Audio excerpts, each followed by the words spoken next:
பண்ணையாரும் பத்மினியும் ஒரு காரை வச்சு ரொம்ப அழகாக கதை சொல்லியிருப்பாங்க இந்த படத்தில்.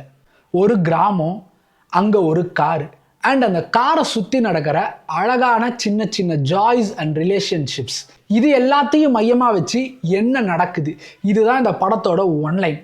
இந்த படம் பார்க்கும்போது ஒரு மாதிரி மனசெல்லாம் லேஸாக அப்படியே ஒரு மாதிரி லைட் ஹார்ட்டடாக ஃபீல் ஆகும். அவ்வளோ பியூட்டிஃபுல்லான ஒரு எக்ஸ்பீரியன்ஸாக இருக்கும் இந்த படம் பார்க்கும்போது.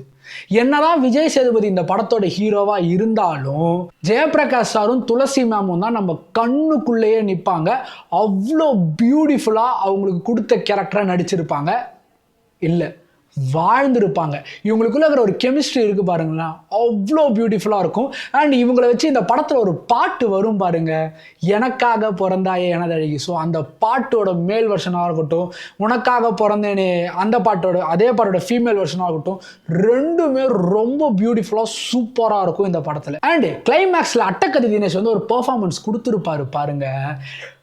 நமக்கெல்லாம் சின்ன வயசில் ஒரு ஆசை இருக்கும், அந்த ஆசை நடக்காமலே போயிருக்கும்.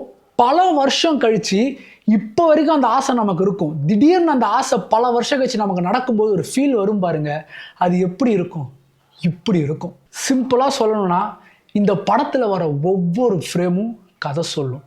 அப்படியே ஒரு மாதிரி இந்த படத்தை நீங்கள் பார்த்தீங்கன்னா ஸ்லோ பேஸ்டாக ஒரு ஃப்ரேமும் நிறுத்தி நிதானமாக அழகாக எழுதியிருப்பாங்க, அழகாக ஸ்க்ரீன் ப்ளே பண்ணியிருப்பாங்க, அதை அழகாக மூவ் பண்ணியிருப்பாங்க. அவ்வளோ பியூட்டிஃபுல்லாக இருக்கும் இந்த படத்தோட each and every frame. So இந்த படத்தை யாராவது மிஸ் பண்ணியிருந்தீங்கன்னா எந்த ஓடிடியில் இருக்குன்னு டிஸ்கிரிப்ஷனில் போட்டிருக்கேன், மறக்காமல் பார்த்துருங்க. ரொம்ப பியூட்டிஃபுல்லான ஒரு எக்ஸ்பீரியன்ஸாக உங்களுக்கு இருக்கும். ஸோ இந்த மாதிரி கட்சிக்க மூவி ரெக்கமெண்டேஷன் மறக்காமல் ஃபாலோ பண்ணிக்கோங்க.